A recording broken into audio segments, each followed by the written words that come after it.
Prestation qui n'est pas très connue encore, contrairement à son ancêtre, on peut dire comme ça, qui l'a précédé, qui s'appelle comment l'ancêtre? La voiture qui a précédé cette voiture? Eh ben dis donc, hein, madame. Oh là là là là. La Fiat 500, bien sûr. Qui ne connaît pas la Fiat 500? La Fiat 500, une voiture spécialement de femmes. Je ne vais pas faire de... Voilà. Donc, après la Fiat 500 qui a été arrêtée en 1972, je m'en rappelle très bien, j'ai donné un micro. Ton prénom? Michel. Michel. Et donc, à partir de 72, c'est pas facile de remplacer un icône comme la Fiat 600, est apparue cette voiture qui est... Ça s'appelle? Ça, c'est la Fiat 126, mais version bis, donc la deuxième génération. Entre les deux, il y avait la Fiat 126. La Fiat 126, donc sortie en 72, avec toujours la même mécanique de la Fiat. Le même châssis, oui, le même châssis, tout pareil. Voilà, mais avec une ligne plus moderne, on va dire. Ouais, dans les années 70. Voilà. Et qui a perduré jusqu'à quelle époque? Les derniers modèles? Les derniers modèles des Fiat 126, on les a fabriqués jusqu'à 2000. Jusqu'à 2000. Donc une carrière aussi grande que la 600, que la 500, même plus grande même. Ah ouais. Oui, à la fin, c'était fabriqué en Pologne. En Pologne, c'est pas le même nom. C'était quoi? C'était FSM. Ah d'accord. Ok. Mais c'était toujours fabriqué. Ah, cette voiture, tout à l'heure, quand je l'ai vue, je l'ai regardée, elle est sublime. Alors, elle a été repeinte, sans doute. Voilà.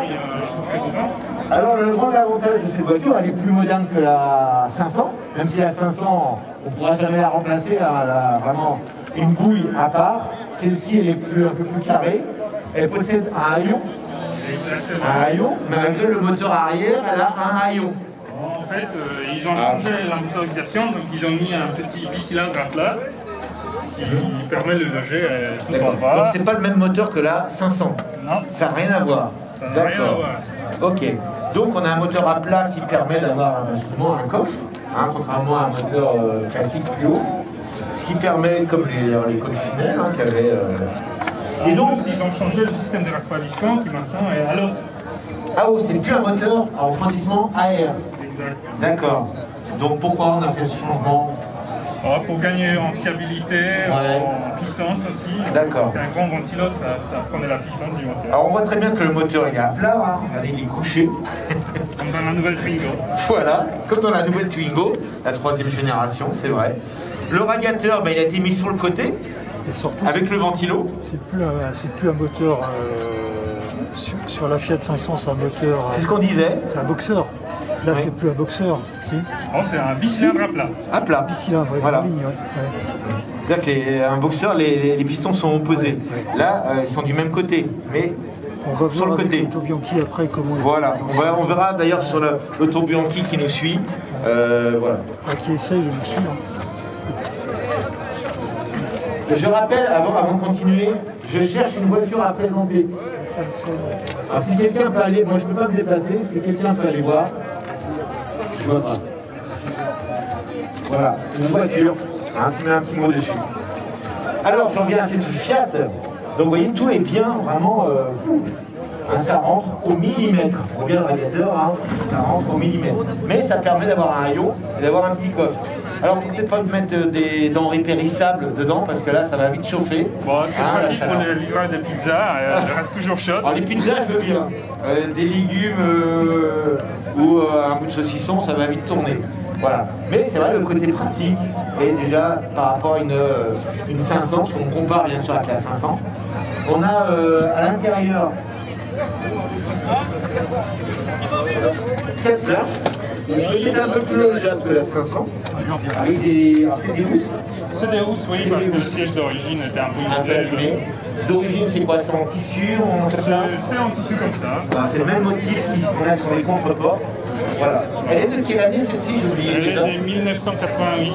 1988. Donc toi, quand tu as acheté cette voiture, elle était dans cet état-là? Elle était dans cet état, un peu la mécanique à refaire, donc j'ai fait la carburation, la suspension. Tu connais un petit peu, tu bricoles? Oui, j'en ai une autre, 126A. Ah, 75, Ah oui, d'accord. Moi j'aime bien ces petites voitures-là. Les premiers modèles avaient des pare-chocs chromés. C'est ça. Donc, là, on a des pare-chocs plus enveloppants. Oui, À la mode, en fait. dans l'air des années Dans les années 80. 80, les pare-chocs en plastique sont apparus. Vous avez des douilles d'ouverture ici pour le refroidissement du moteur. Exactement. Ah, on voit très bien. Voilà. Regardez la symétrie de l'autre côté, là, c'est mal. Alors bien sûr, ce genre de modèle, ce sont des bas de gamme. On a des voitures Très basique. basiques. On a un compteur de vitesse, on a une jauge à essence et on a quand même La température. une température quand même bien. Parce Donc, que là, elle a la tendance de surchauffer à cause de son petit radiateur. elle surchauffe, attention, que le radiateur ne soit pas trop incartré. C'est ça. Ouais, bon, il faut faire attention, donc le manomètre est bien Bien utile. utile. Ok. Et en plus, on a un coffre en avant. Ah, bon, on va voir le coffre avant. Alors, vous connaissez la blague, hein? La blague, on a fait 100 000 fois, on ouvre le coffre, il y a une blonde qui arrive, oh, ben il n'y a pas de moteur. Ah, désolé pour les blondes, hein. C'est une blague qu'on aime bien ressortir. Bien sûr, le moteur est à l'arrière, donc à l'avant, on a un espace de bagage qui est quand même réduit. La roue de secours prenant bien sûr pas mal de place. On a peut-être la batterie quelque part, oui. La batterie, elle est cachée Voilà. aussi. Encore une fois, c'est ce que j'expliquais tout à l'heure sur la berlinette. Vu que le moteur est à l'arrière, on compense en mettant la roue de secours, la batterie et peut-être le réservoir d'ailleurs, non? Non, le réservoir est Il est sur quand la même- banquette arrière. D'accord, mais plus de réservoir à l'avant. Donc on peut mettre un sac souple, un sac de voyage souple ici à l'avant. Tout à fait. Voilà. Après, ça reste une citadine. Oui, Elle n'a pas avec été son... prévue, elle n'a pas été prévue pour faire des grands voyages. Non, non, c'est une voiture de ville avec son rayon de braquage de 4,5 m. Combien, monsieur? Elle mesure à peine 3 mètres. 3 mètres. Ouais. Voilà. Donc elle est assez contenue pour se garer en ville, Ah, c'est idéal. il n'y a pas mieux. Il n'y a pas mieux. Voilà. À part peut-être une Fiat 500. Oui, une Smart peut-être. Et les Fiat 500 aujourd'hui, elles codent beaucoup. Ça vaut combien aujourd'hui? On n'en voit pas beaucoup. Non. Il ne va pas en rester beaucoup. Exactement, donc dû à sa rareté, ça vaut quand même entre 3000 et 4000 dans Quand même l'état. Oui, quand Ah oui, même. dans cet état-là. D'accord. En fait, c'est moins cher. Est-ce qu'il existe des versions spéciales comme on a eu avec la série précédente, des versions à battre, ou ça n'existe pas? Je ne suis pas sur celle-là. Pas sur celle-là. D'accord. Elle est déjà boostée par rapport à la 126 d'origine, donc elle a Ça fait combien de 26 chevaux. chevaux 26 chevaux. 26 chevaux. Le poids? Le poids c'est 640 kg. Ouais, c'est assez contenu aussi. Un poids assez contenu. Regardez ce camion qui arrive là. Eh bien oui, les transports STG. Il vient régulièrement, même s'il y a longtemps qu'on ne l'avait pas vu. Merci à toi d'être là. Merci. Regardez ce magnifique tracteur Volvo F89. Vous pouvez l'applaudir, hein. Très beau tracteur. On revient à la Fiat. Donc, toi, tu collectionnes d'autres voitures ou t'as... Non, j'ai juste 2 petites Fiat. C'était tes premières voitures de... Oh oui, j'ai commencé mon histoire Tu as quel âge? d'automobile. J'ai 34 ans. 34 ans. Oui, donc T'as un après, accent, peut-être d'origine... je suis polonais, donc c'est pour ça mon Ah, amour. t'es à cette polonais. voiture. Oui, Et c'est pour ça que tu connaissais une version polonaise. exactement. Hein, voilà. Donc, ma première voiture, c'était la Fiat Ouais, 126. savoir qu'avant, la Pologne était dans les pays de l'Est, hein, et que souvent Fiat a beaucoup fait de dérivés dans les pays de l'Est. Voilà. FSO, il y a eu plein de Fiat. Et celle-ci, moi je sais. Et je crois qu'il y avait une version espagnole qui sont aussi.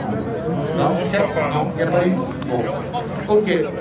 Alors Fiat a toujours fait des petites voitures, une grosse voiture, mais des petites voitures. Il y a eu la 127, la 128, voilà. Mais celle-ci, à l'époque, c'était la plus petite. Voilà. Comment vous la trouvez, le public, cette petite Fiat? Vous pouvez l'applaudir? Merci. Parce que franchement, elle est nickel. Oh, pardon. On dit ça pour pas. Voilà. Et on place. Je te laisse faire, hein, je veux pas. Une voiture qu'on ne voit pratiquement plus aujourd'hui, surtout dans cet état-là. Et on va rester en Italie, on va passer à une auto Bianchi juste après. On va laisser partir. Voilà. Donc je cherche toujours un véhicule.